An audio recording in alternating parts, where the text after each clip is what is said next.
I went to the still at the back. You've got a well. Well, thank you guys for being here. I'm just going to introduce everyone on the video. Not that anyone needs an introduction, but in case someone's just listening, we have the stars of the film Extraordinary, Maeve Higgins, Will Forte, and the director Mike Ahern. Thanks for being here, guys. Thanks for having us. Yes, thanks for having us. I actually had a part in the movie as well, just in case. So I am a star. I'm sorry. I was the dust man collector at the start of the film who throws some flowers into the truck. Oh yeah, that was a great moment. Erik, do you remember that? Yeah, I remember that part. You had just laid the flowers down. It was a really beautiful scene, and then this character came and took them. It was really hard for me to get past that part, actually. But I got an IM credit for it. It's kind of crazy that the last time we all saw each other, March 1st, at the dinner and special release. Whoa, life was so different. I felt like that was in early February. It feels like so long ago. That would feel like a long time. Yeah. It kind of feels like either 2 years ago or 2 months. That was in February, yeah. Yeah. What did you have for dinner that night? Did I have dinner that night? What did you have? I had a burger. I had a burger as well. Yeah. I think I had some chicken. I'm not sure. I can't remember. I was just so I was on so many quaaludes because I'm in a movie, and so I was really out of it. Do you remember how I was acting, screaming at the waiter and falling asleep and everything? That night cost a lot of money. You were a bit like, hey, Maeve, I was a starlet once too. Don't go there. This is getting really dark. Do you remember? Well, we were on different highs because I was very coked up, if you remember. So, no, I don't remember. Like the Odd Couple. Yeah, there were two sides of the dinner table. You kept telling me that everything was possible. You kept screaming like everything is possible. I can't believe we made it from the dinner to the movie theater. I was shepherding all of you. I had to come find you because I was like, we got to get Will to the green room. Maeve's in there eating up all the papers that she's supposed to be signing.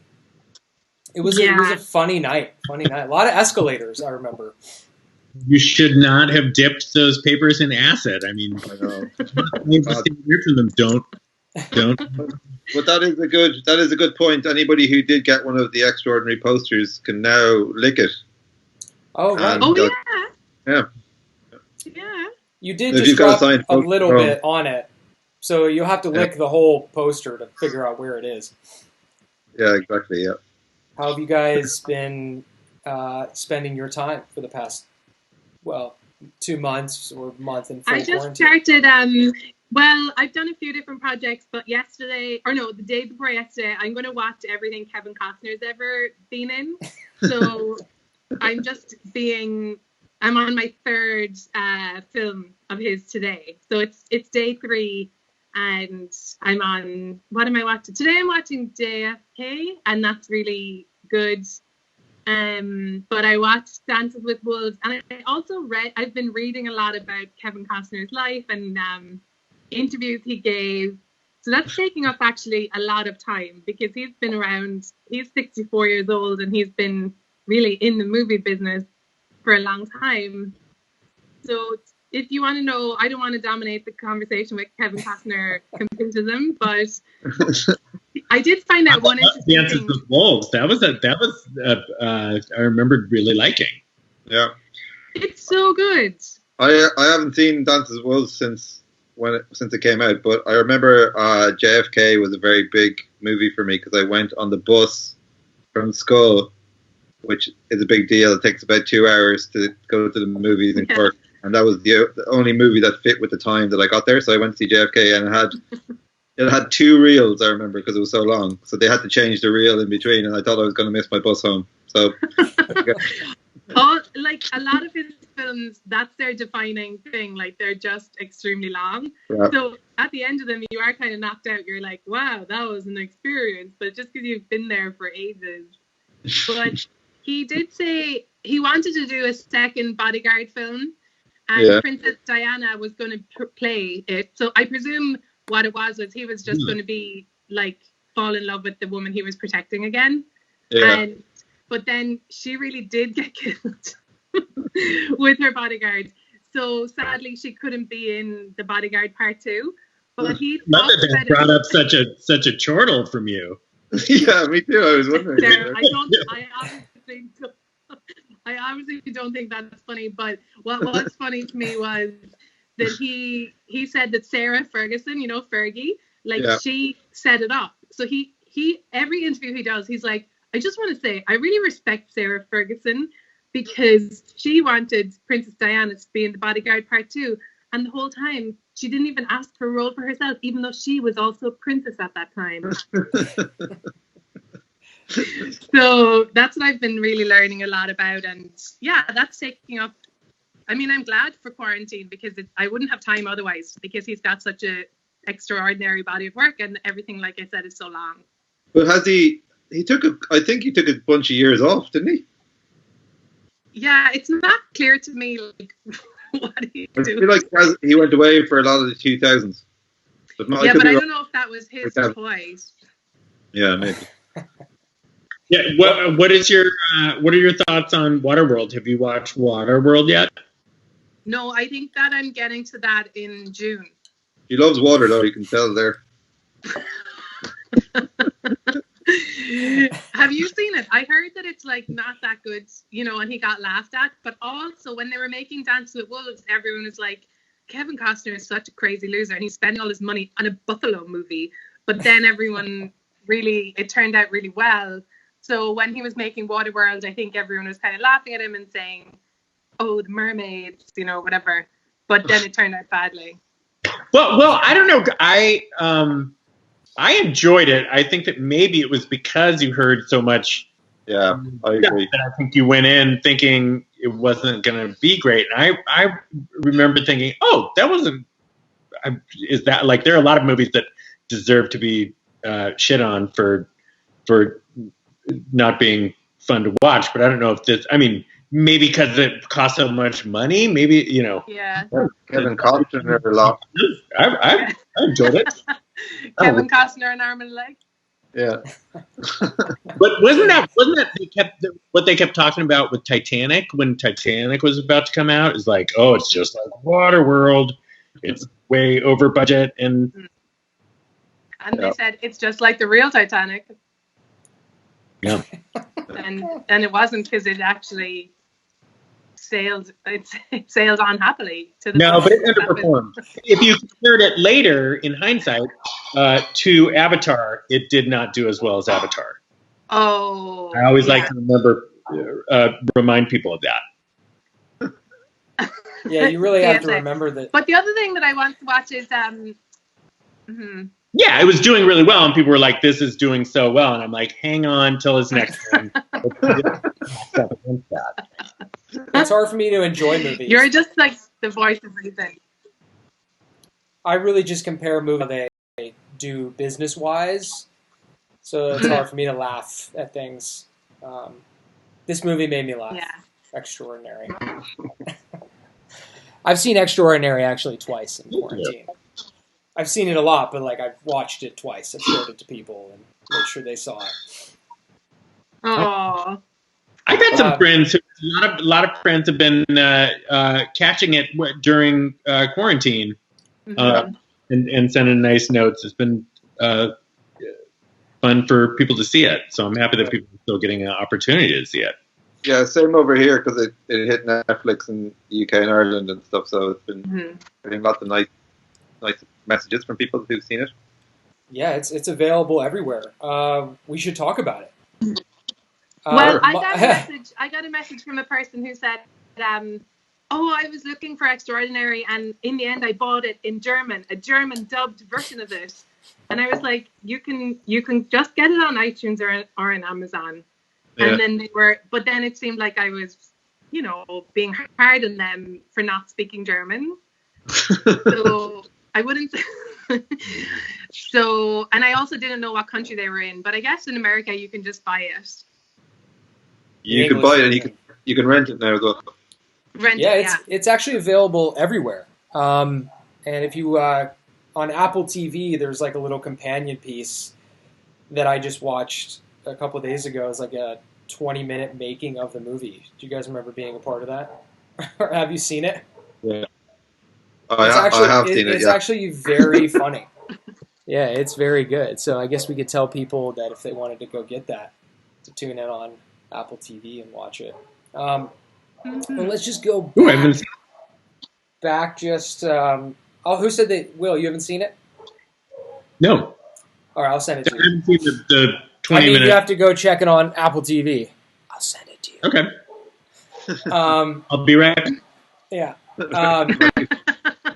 Mike, you're half of the directing team, the creative team of this movie. How do you come up with this movie? Like, where did I want to know about the first conversation that you or Enda looked at each other. Oh my God. Like, I have an idea. Oh. Well, back in 2014, me and Enda were looking for something to write about, and we came across an article on the internet, a clickbait kind of article about a ghost, an old folks' home that was getting haunted by this ghost who was groping the old people. And we thought that might be funny to read, so we clicked on the article, and it had like a little piece. The article was pretty boring, but it had a little piece about the ghost hunters that came and kind of sorted out the problem. And it was like this ghost hunting couple who were married, and she could speak to ghosts, and he would take the ghosts inside him, it said, and she would speak to the ghosts. Yeah. And that they basically did this as sort of they had day jobs, that she worked in a bank and he worked like as a truck driver during the day, and then at night they would go and do this. And we were like, how the hell did they meet each other? How did they know they could do this? What is their kind of origin story? And then we just thought it was a very funny premise for a kind of a rom-com, basically. Meet cute. So that was sort of our kind of our inspiration for like our kicking off point. And then we had straight away we thought of Maeve would be brilliant as Rose when we started thinking about it properly. So Guilty. Turns out they were dead right. So then we told Maeve we were going to do it with her in mind, and we had no choice basically. And here we are, 6 years later. My parents are powerful in the Irish, I would say, media, like Hollywood, whatever. My parents are really powerful, so they were like, if you want this film to be funded, put our kids in it. Yeah. Yeah. And also because of my talent, but really because of my family lineage. I was like the Romanovs. Yeah. What's the 90210 guy called again? Oh yeah, spelling. They're like the spellings of Cork. Oh yeah. You two, or you three had known each other for a while, right? Had you worked together before Extraordinary? Yeah, Mike's mother used to clean our house. Is that true? My mother used to work in their gift wrapping room in their house. Oh, that's nice. That's really true? No. In the gift wrapping room. No, I just remember. He was a seasonal employee. That's a terrible joke, but it was actually because I remember reading an article about Aaron Spelling, and it had like a map of his mansion, and they had a gift wrapping room, and I always remembered it. Oh yeah. Yeah, I knew about that. That's right. I feel like that was bizarre common knowledge. Yeah. It was, I don't know, part of pop culture. I'm basically comfortable in normal people's lives. My mom being Maeve's house. And Will, how did you come to be involved in the whole movie? I actually it was right between well, what I thought was going to be between seasons of Last Man on Earth. So I was so tired from going through Last Man on Earth, I just didn't want to do any kind of job. I was just going to go to Ireland for vacation, and then I got this script like 2 weeks before I was going to go to Ireland anyway. I almost didn't do it just because I didn't want anything to take away from me being able to just bum around wherever I wanted in Ireland. But then I read the script, and it was so funny. I'm so happy for so many reasons. The script was, I mean, the movie turned out great. I got to meet all these wonderful people, and then the Last Man on Earth didn't even come back. Anyway, so it was. I'm just delighted that I did go over and do it. It was such a blast, and these guys were fantastic. And there are 150 other people who aren't on this Skype call that were involved with the movie who were so awesome too. Did the characters that both of you play, when you read them, how much of yourselves did you put into those characters, or what was already kind of written for you? I guess, yeah. What did you bring to it, or what was already there? I requested the Satanist element because that's something that's so personally relevant to me. Or it was just like a normal dude, yeah. So it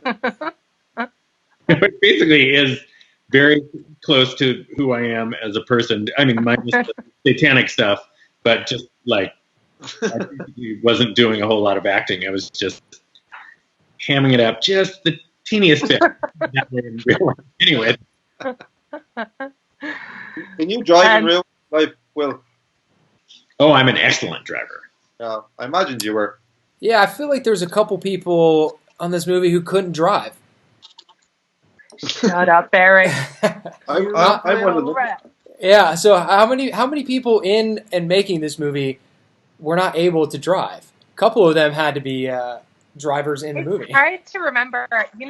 It's so hard to remember because, we filmed it a couple of years ago, so I can't say for sure who can drive or not. but I would say that some people can drive. Yeah, we know well that Claudia can't. Is that right, Maeve? Yeah, Claudia has no idea how to drive. Yeah, there were a lot of people driving in this movie. She's 53 years old. So, yeah, poor Claudia. That's a good bit in the making of Companion Piece, is seeing how you guys shot the driving scenes. I won't give away too much, but it's definitely something I wanted to chat about, is like the unique practical effects and ways that you guys shot this movie. There was a lot more practical effects than VFX in this movie, and I thought that was pretty unique. Have you worked with the cinematographer? I have his name here somewhere, but have you guys worked together before? James. Yeah, yes. Me and Enda worked with James a lot.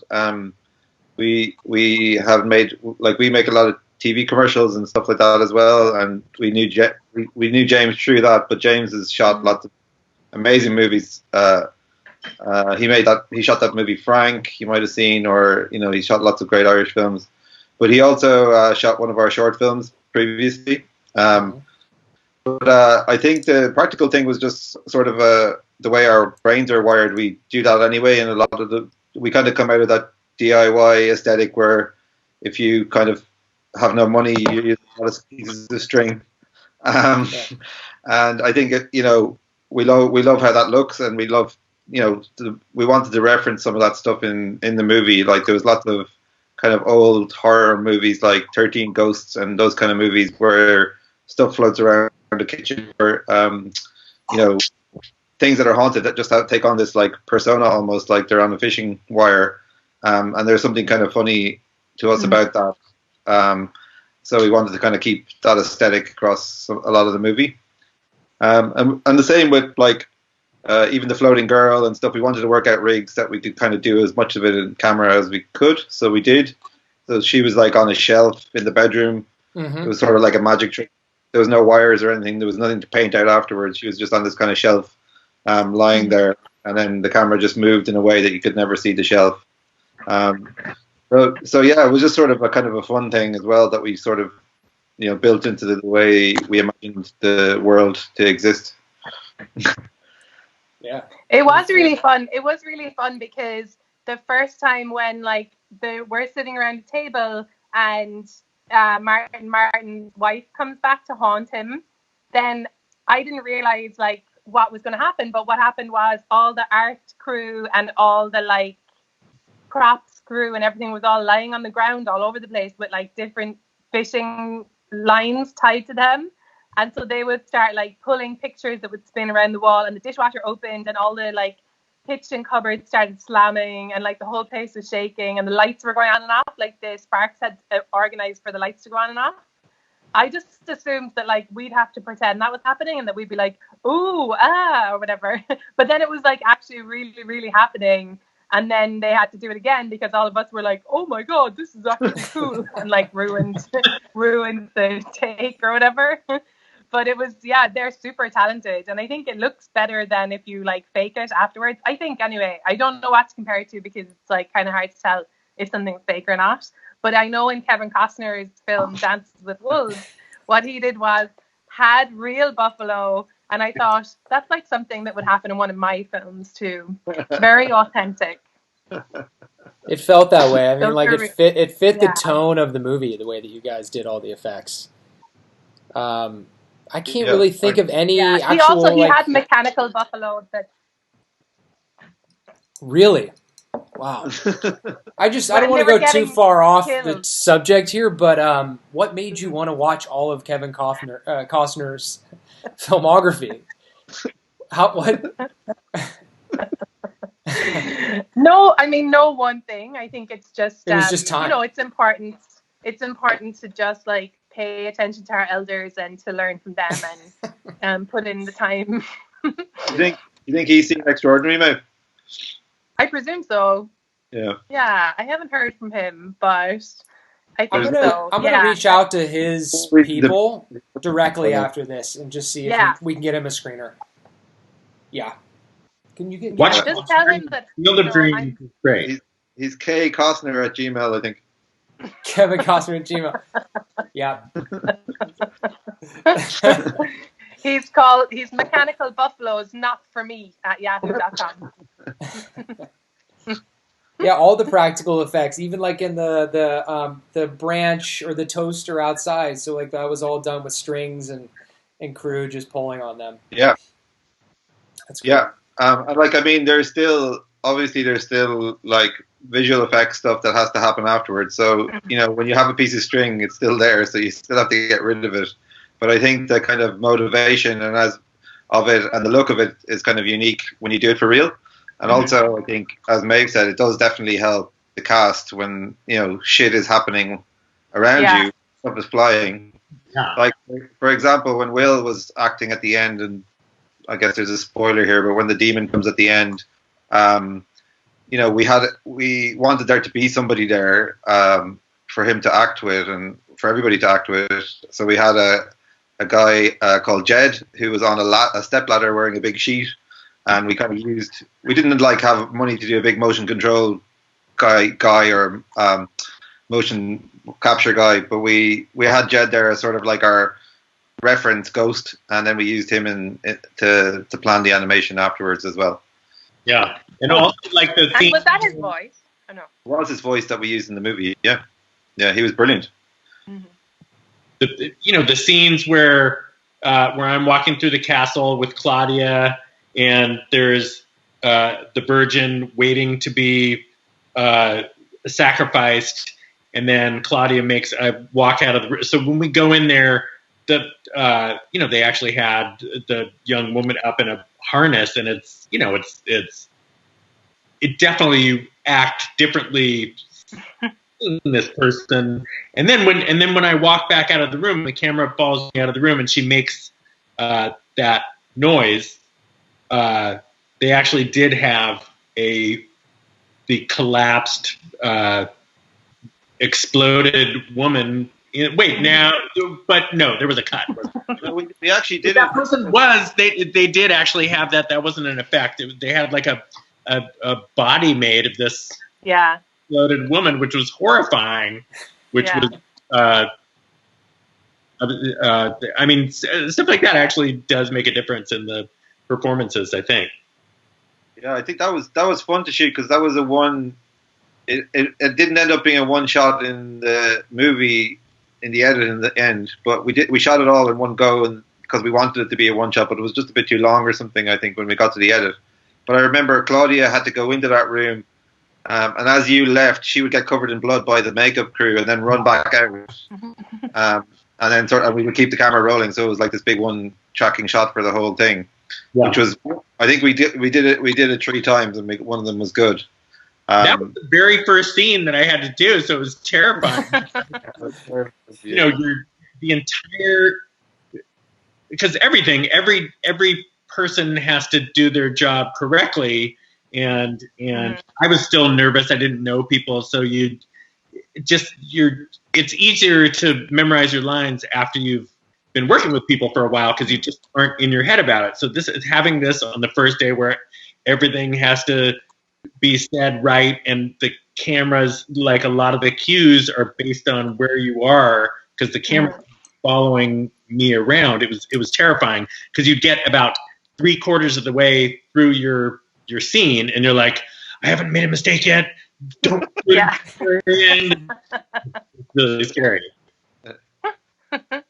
And you, Will, the thing is, when you're nervous, you fart uncontrollably. And you were so nervous that day.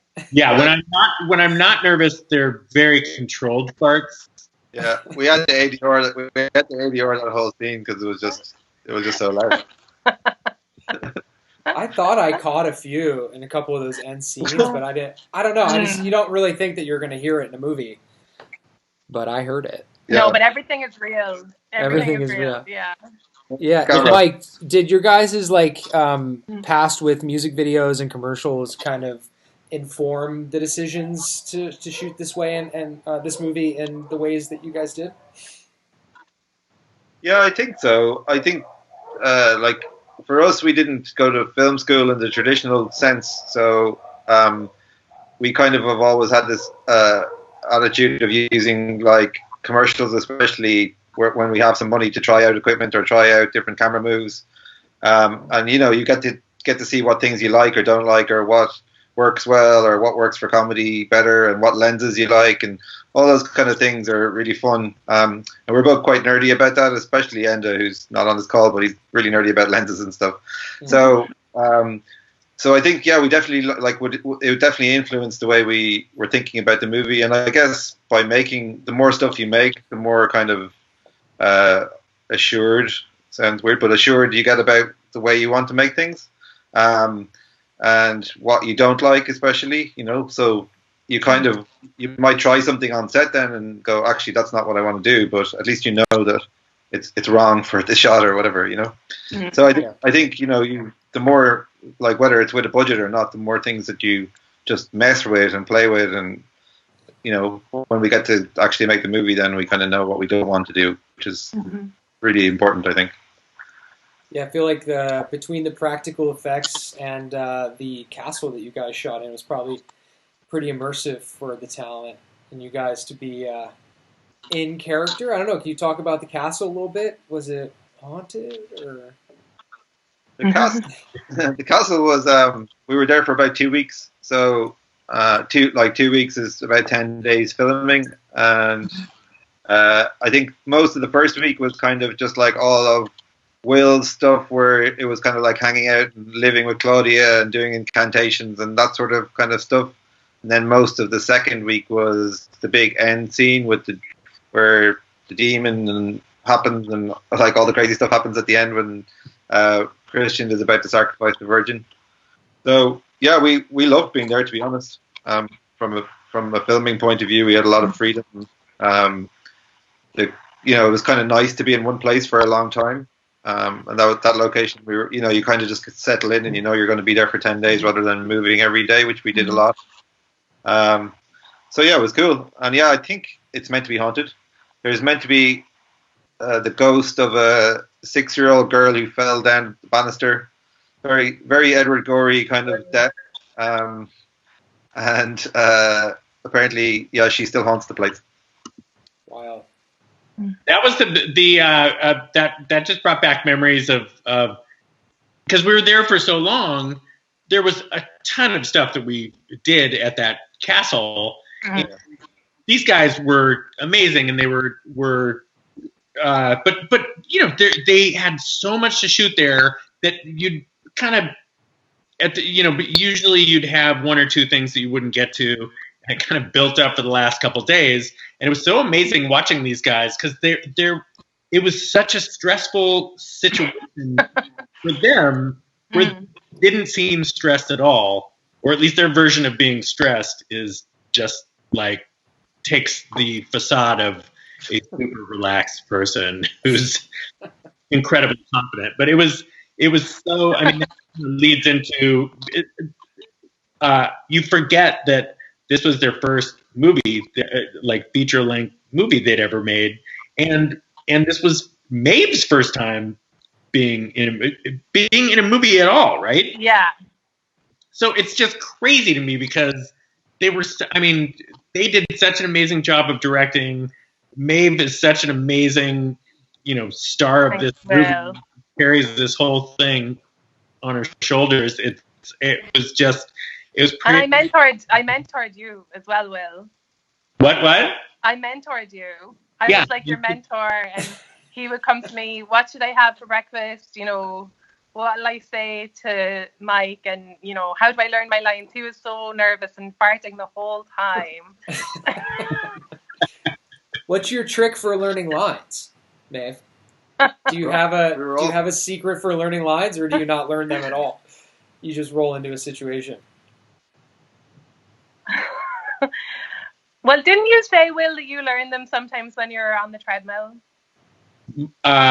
Yes. That's the only trick I've ever heard. I read once that Michael Fassbender reads the script 300 times and somehow then that just like sinks into his brain. But those are the only two tricks I know. The whole script 300 times? Yeah. He learns everybody's lines as far as I know. That's why if you look at him, he's sometimes mouthing along with the other actor when they're... Shut up. Is he really? I want Michael Fassbender to do a Kevin Costner script. Oh, now you're speaking my language, baby. Yeah, that'd be a long script to read 300 times. You had to remake one movie. You had to remake one Costner movie with him. What would it be?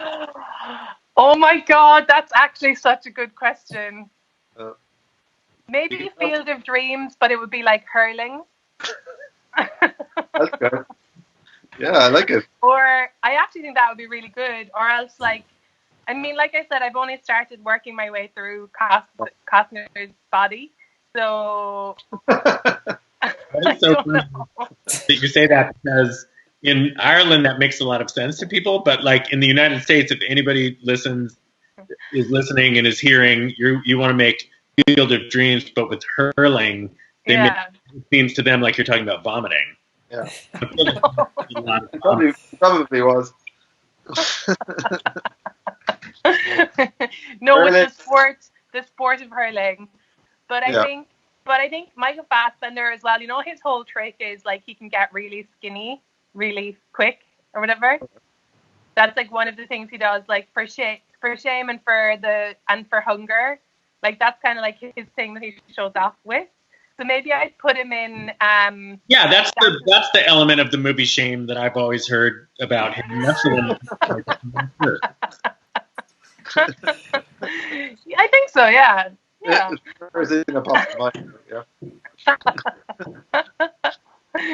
Yeah. I'm sorry, I cut you off. No, it's better that you did. That just made me think of Christian Bale in the is it called The Machinist? Yeah. Mm-hmm. He got super skinny. Oh my God. Oh. Yeah. I bet that him and Michael Fassbender were like on the phone every night being like, whatever you do, don't touch the almonds or whatever, like dieting together. They were just like, ignore all the body positive. We've got to get these pounds off.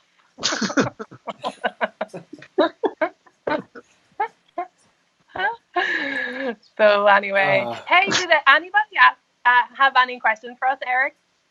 Yeah, a few people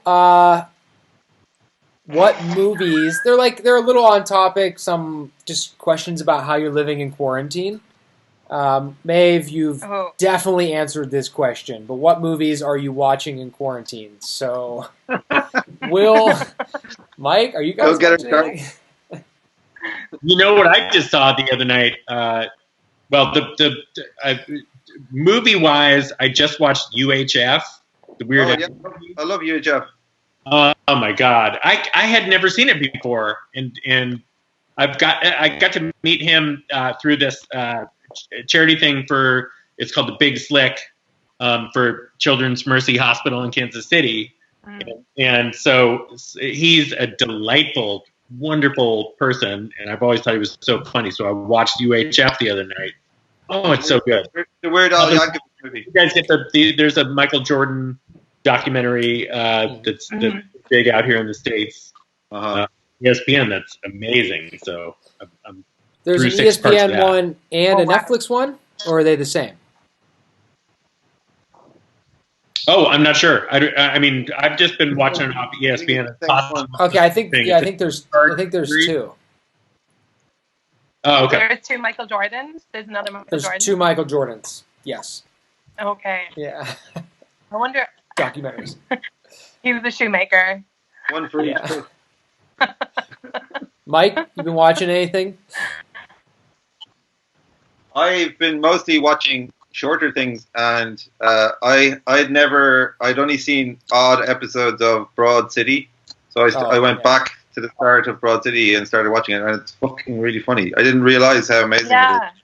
Like, so funny and so goofy. Like, the ones I'd seen, I think, were just really random, and I really liked it, but like, kind of watching it from the start is amazing because you really just get to know them really well from the start, and then I'm just completely in love with both of them now. I think it's great. By the way, I have to tell you, one of the people that had emailed me was Lucia Aniello, who's one of the Broad City directors. She's like she watched Extraordinary and loved it. So that's great. You guys should meet each other, because she had said, "I love those guys. I've been trying to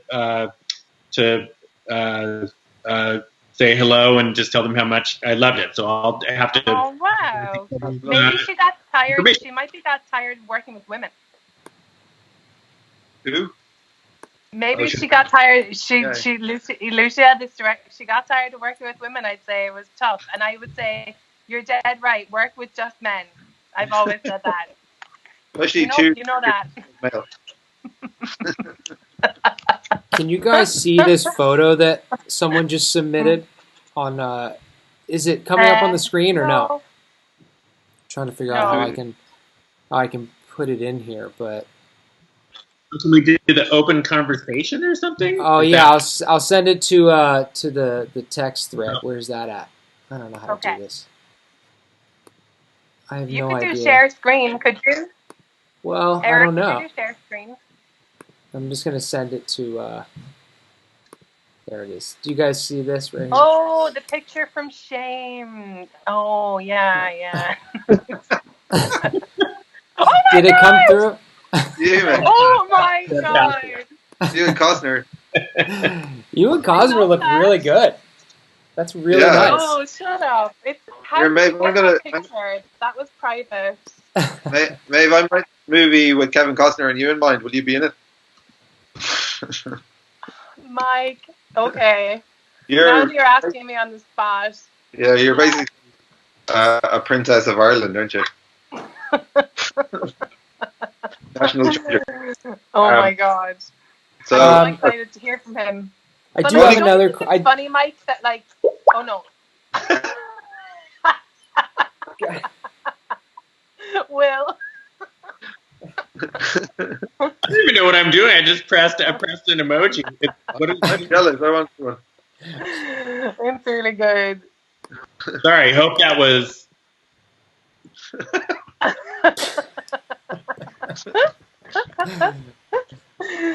You know what's funny? Like, I'm staying here with my parents, and I was like, I'd love to clean up after dinner, but I've got to do a work call, and this is my work call. That's good. My poor parents in their 60s. I'm staying with my parents too right now. What is it like in Ireland? Is it is there a lot of isolation, quarantining, and stuff, or Yeah, they just said they're going to open up like next month, slowly, kind of. But I think people are being pretty good about it. I don't know. I mean, it's such a tiny country. Will, it's like 4.5 million people in the Republic of Ireland, so it's like it's like quarter the size of New York or something. Well, actually, I don't know, but is there like small, a lot of testing? What's your testing situation like? Pretty good. We're all HIV positive, so that was a sad part. I mean, I should. We don't know about. No, So that was upsetting, but we don't know about Corona. What emoji should I do for The plus sign, maybe. Yeah. Oh, that's really meaningful. Thank you, Will.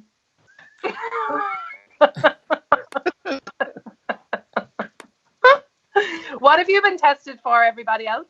What else have you been tested for? In my life? Yeah. College exams. Not the COVID. I'm in Ohio right now, and there's no drive-throughs. There's nothing that I've seen anyway. Like they're doing now in Los Angeles, you can go get tested just through like a drive-through. But sorry to change. But isn't there also drive-through movies? Yeah, there's people doing drive-in movies right now. Yeah, it's kind of like coming back right now. That's cool. Yeah, so we've actually discussed doing Extraordinary as a drive-in movie. So it's kind of in the works. With the logistics of it, we're figuring out right now. But that would be so nice, and I will offer personally to go and sit in everybody's car with them. That's a beautiful idea. And I'll just be like, "Do you like it? What do you think?" I have another question. Maeve, you couldn't go to the drive-in though because you can't drive.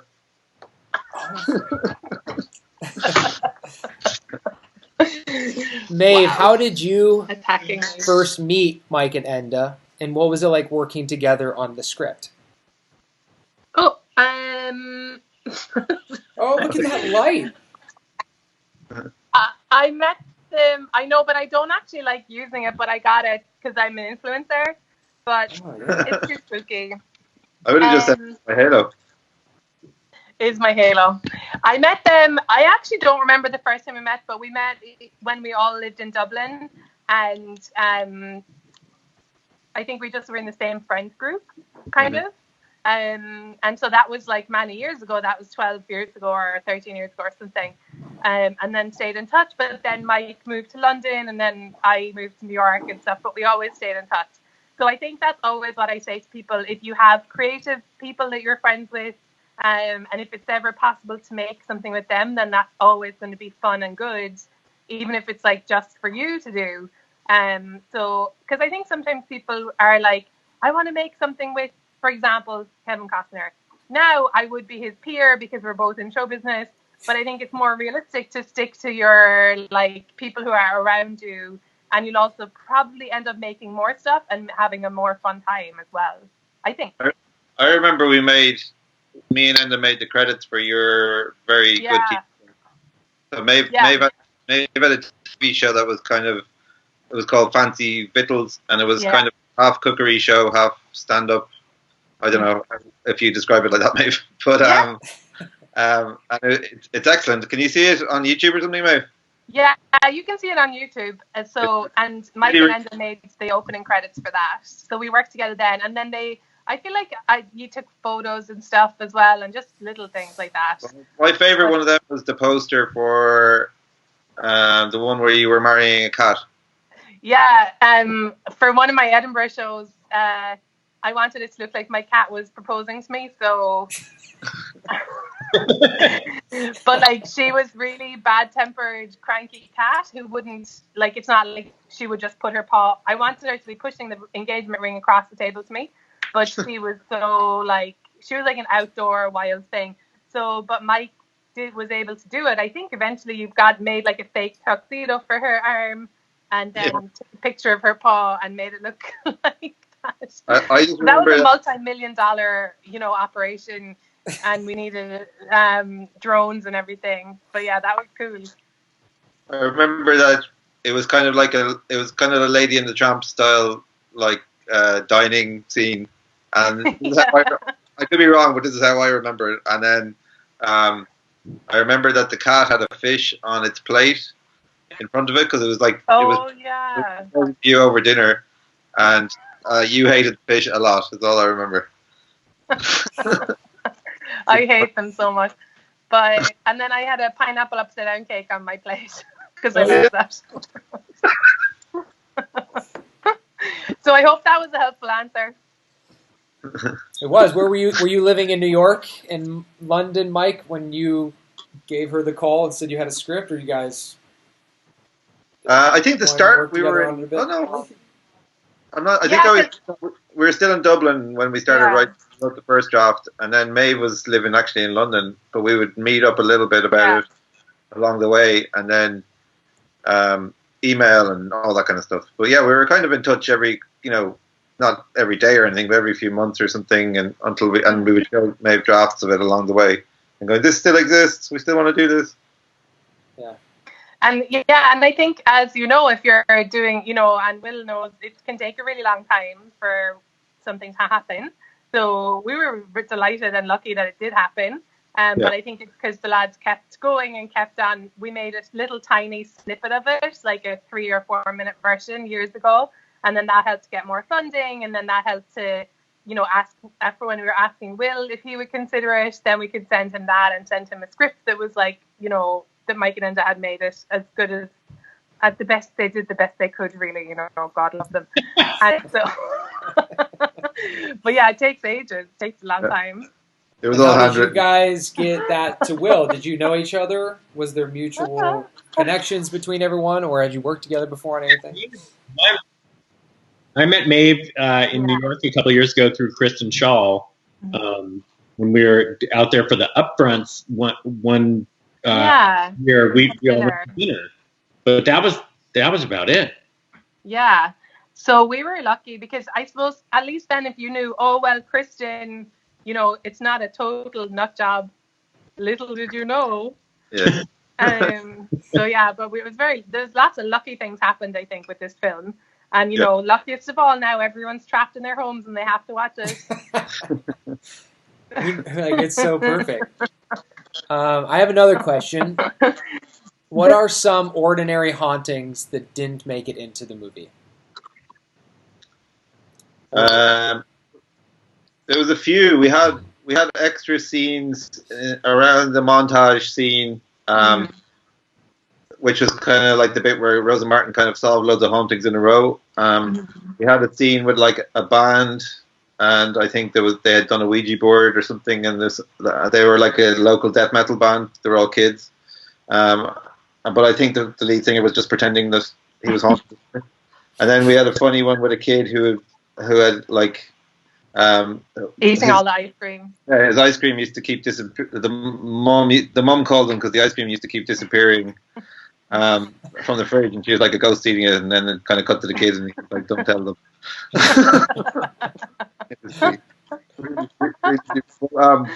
It was more. We had loads of ideas for ones, but we had to kind of make sure we had enough time to shoot them all, so we kind of cut a few before we actually even shot. So there was nothing in. Pretty much everything that we shot is in the movie, to be honest. I have another question. Will, did you like being movie married to Claudia O'Doherty?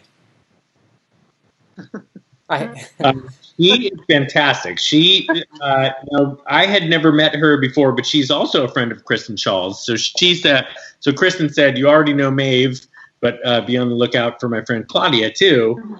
And because we were married, we basically would be in almost every scene together. I think there was maybe one scene that I was in that she wasn't, and we'd have the same schedule. So we several days we'd have off, and we'd go hang out and walk around the grounds of the hotel. We were staying very it was so awesome. We went to this place that was had both Chinese and Thai food. And so we go and just, we're going Thai today, and today we're going Chinese, and then some days she'd go Chinese and I'd go Thai, or vice versa. But we got to hang out and get to know each other, and she's fantastic. So it was really, really fun to get to act with her. She's so funny. Yeah. Awesome. What are the chances of an extraordinary sequel? I've been making one on my iPhone. Surprise! So I've moved ahead with the project, on my own, and my family, and around here there's lots. You got horses, cows, So yeah, I'm working away on the sequel now. Oh, great! Do you think that you'll involve Mike and Enda at any point, or I don't know? Maybe I don't think so. We're going to be the stars this time. She's directing. Oh wow! Yeah, it's the story about the garbage. It was their first time, yeah. Yeah, exactly. Oh god! I think it's a good time. I've got a new Sharpie holder. Will I show you? Yeah. Oh. Oh my god! No, I know it's quite rude, but it's cool. There's some. It's actually a vase. I put a rose in there, but there's no flowers around it this time. Oh my god! I think Maeve left. She was so shocked. We lost your video, or is it just too offensive? Sorry, I'm here. I was just looking for how to do emojis. It's like so. If you guys could, it's where the heart thing is. You see where the throbbing heart is? Yeah. Do you get that? Oh yeah, I got it. You put your cursor over that. Okay. Oh, I'm so jealous. If you could all get together again to make a movie, what would it be about? That's an interesting question. Honestly, Kevin Costner's career. Kevin Costner's career. A documentary about Kevin Costner. Documentary about Kevin Costner. With reenactments, but Will is playing Kevin Costner. How about that? Yes. Wow. This is the pitch meeting. Will, what would your movie be? What? What movie do you want to make? A remake? I mean, that all sounds good to me. That sounds very good to me. Yeah. Anything Costner related. Well, the cool thing about this is we'd get to remake lots of different Kevin Costner, like just snippets from his life. So it'd be lots of little parts of the movie, like from his repertoire. So Will would get to wear the weird fins and be Waterworld guy. Yeah. I probably would be the mailman. Yeah. I'd probably play the mailman. What's there's one is the Perfect Day one of his? One Fine Day. Oh, that's good, I think. That Tony I Scott. don't know. Come back to me in about 3 weeks. You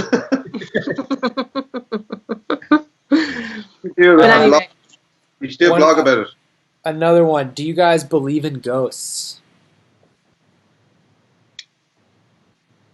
Who's going first?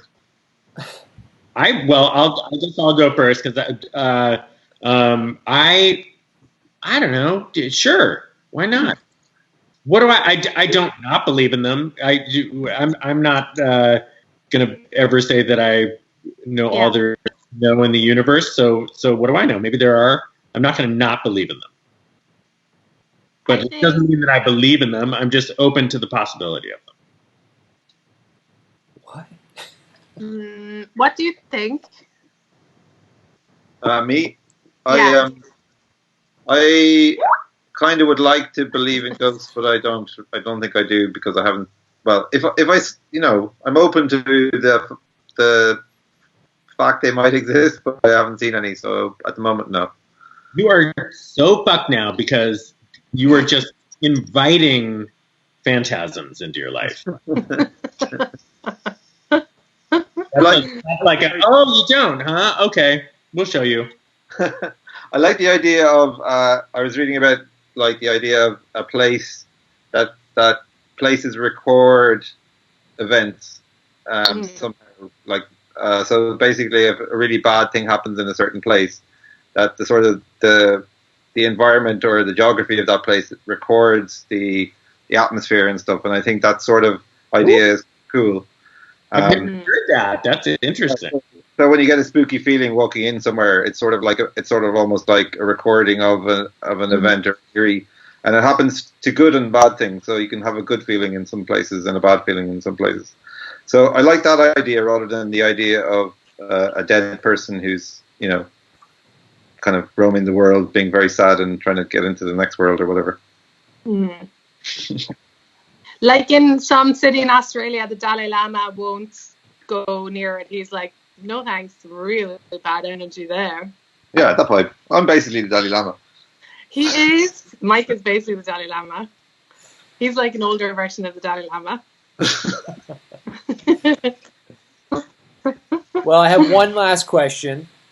What's next? What's next for each of you coming out of all of this? And I'm going to watch The Untouchables tomorrow. I'm going to watch The Untouchables tomorrow now. Yeah, so good. Yeah. Will, are you going to watch The Untouchables tomorrow? Untouchables is one of the great movies of all time. Yeah. I had forgotten about that one. That probably is my favorite Costner movie. They pull a knife, you pull a gun. They send one of your men to the hospital, you send one of them into the morgue. To the morgue. What? You send one of them to the morgue. I saw Sean Connery on a bicycle. Did you? When? Yeah. He was cycling. Yeah, we made a commercial in the Bahamas for the lottery, and he lives in the Bahamas, and we were looking for locations, and he was cycling along the road on one of those bikes with small wheels. And I got them to pull the car in so I could take a photo on my phone, just because I was like, he's never going to ever see me again. And he knew I was doing it, so he like went up a kind of driveway really fast. Oh when my was? God. So I basically popped Sean Connery. It would have been 2000. It would have been 2012 or 13. Wow. He must be 80 by now, right? Yeah. Okay, I'm looking it up. Right now, in answer to your question, I am writing. We're trying to get a MacGruber TV series going, so I'm writing that with my buddies Jorma Taccone and John Solomon. So that's been taking up all my time recently. Awesome. That's so cool. Perfect. Yeah, we're. Maeve, do you think you're going to want to work again, or just maybe watch Kevin Costner's movies for the rest of your days? I think. I think the people want to know, what is Maeve going to do next? I'm writing, all writing away. So you could read my writing anywhere. But we can't do any acting or anything because of quarantine. Nothing. Right. So we just have to wait and see. Kevin, sorry. I'm looking at Kevin Costner is 64. I looked up Sean. He's 64. Mm-hmm. Sean Connery is 89. Oh my God! If he was on a bike, he would have been 81. Fucking hell, that's pretty good. That's crazy. Wait, I'm looking up. You recognized him, like he looks like himself and everything. Yeah, he had pretty short shorts on as well. Good man. That's how he keeps. That's why he's got it. That's how he keeps it. Or as he would say, short. Well, I can't do it. Oh wow, Clint Eastwood, 89 as well. They're within like 3 months of each other's age, and Clint Eastwood is about 3 weeks away from being 90. Oh, hopefully he'll stop making bloody films. So. I think he has another one coming out. Will. I have to say the other it was before restaurants closed down and everything, but we had a meeting with Lorne Michaels for MacGruber. This would have been 2.5 months ago, and so we meet up. It's Lorne and Maya Rudolph came to the dinner too. We walk in, and there is Clint Eastwood sitting with his family eating dinner, and that was super exciting. And then all of a sudden, Eric Idle walks by. Oh my God! This is crazy. And then we look over. There's Ringo Starr. Ringo Starr's in the same. I'm like, what is going on? I knew going to Planet Hollywood was going to Okay? And then we're hanging around. Larry King wheels by. No way. Yeah. Wheels by. Wow. Will, were you having dinner at the Waxworks Museum? Donald was there. So exciting! It was very exciting. It was some place I had never. I think this is the kind of place that Lorne Michaels goes all the time because he just goes to nice restaurants. Oh my god! I had never heard of this place. It was just this really nice Italian place in downtown Los Angeles. Not downtown. And was the food all made out of like famous movie animals? Like you had like Free Willy burgers and stuff. Yeah, it was like that movie, The Freshman. With Komodo dragons and stuff like that. Well, Erik, thank you so much for having us, and thanks for organizing the movie, and to everybody for watching it. It's so nice to get messages still about it. Yeah, it's lovely. It's an incredible movie. Thank you guys for making an incredible movie. Good luck with everything that you're doing, and let's do another one of these again soon. Yeah, totally. Oh, that would be say hi to fantastic. Karen. Bye. Bye. Well, yeah, you too. Thanks, guys. Bye. Talk to you Happy later. early 90th to Clint Eastwood. Happy birthday. Let's do one on his birthday. Okay. Bye, guys. Bye. Bye. Bye. Bye. Bye. Bye.